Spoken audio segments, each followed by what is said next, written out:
Hello friends, மகாபாரதத்தில் வியாசரும் விநாயகரும் பற்றி கேட்போம். நமது நாட்டை பரத வம்சத்தினர் ஆண்டு வந்ததால் நமது நாடு பாரத நாடு என்று பெயர் பெற்றது. பரத வம்சத்தில் தோன்றிய அரசர்களில் ஒருவர் விசித்திர வீரியன். இந்த விசித்திர வீரியன் ஒரு நாள் திடீரென்று மரணமடைந்து விட்டார். அப்போது அவனின் 2 மனைவிகளுக்குமே குழந்தைகள் கிடையாது. வியாசரின் தவ வலிமையால் விசித்திர வீரியனின் மனைவிகளுக்கு குழந்தை வரம் அளிக்கப்பட்டது. அந்த நேரம் பணிப்பெண்ணுக்கும் வியாசர் குழந்தை வரம் அளித்தார். இந்த 3 குழந்தைகளும் பரத நாட்டின் அரண்மனையில் சீரும் சிறப்புமாக வளர்ந்தன. இவ்வாறு பரத வம்சத்திற்கு குழந்தை வரம் கொடுத்து விட்ட வியாச முனிவர் தவம் செய்வதற்காக காட்டுக்கு சென்று விட்டார். இவர் காட்டுக்கு சென்று விட்ட பிறகு பரத வம்சத்தில் போட்டியும் பொறாமையும் வளர்ந்தது. பரத வம்சத்தில் பெரும் போர் நடைபெற்றது. இதுவே மகாபாரத போர் என்று சொல்லலாம். வியாசர் மகாபாரத நிகழ்ச்சிகளை முழுவதுமாக எழுதி வைக்க விரும்பினார். வியாசர் விநாயக பெருமானை சென்று பார்த்தார். வியாசர் விநாயக பெருமானை வணங்கி பேசினார். பெருமானே, நான் அறிந்த மகாபாரதத்தை இந்த உலக மக்களுக்கு தெரியப்படுத்த விரும்புகிறேன்.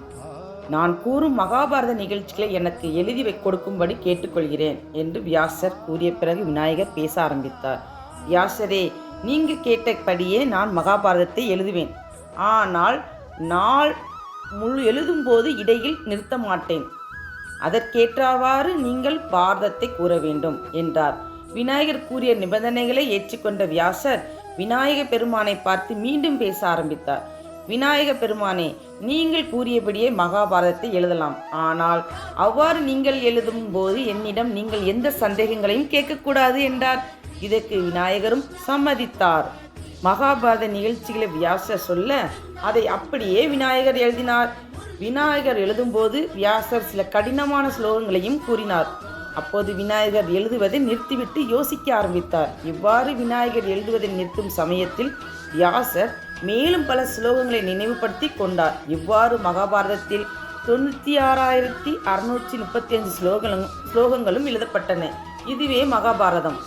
அடுத்ததாக சுக்ராச்சாரியாரும் பிரகஸ்பதியும் பற்றி கேட்போம். அதுவரை இணைந்திடுங்கள் RRG யூடியூப் சேனலுடன். ஃப்ரெண்ட்ஸ், உங்களுக்கு என்னுடைய வீடியோ உடனுக்குடன் கிடைக்க மறக்காமல் சப்ஸ்கிரைப் பண்ணுங்கள். அதே மாதிரி இந்த வீடியோ பிடிச்சிருந்தா லைக் பண்ணுங்கள். மனசில் என்ன தோணுதோ அதை கமெண்ட் பண்ணுங்கள். மறக்காமல் உங்கள் ஃப்ரெண்ட்ஸுக்கு இதை ஷேர் பண்ணுங்கள்.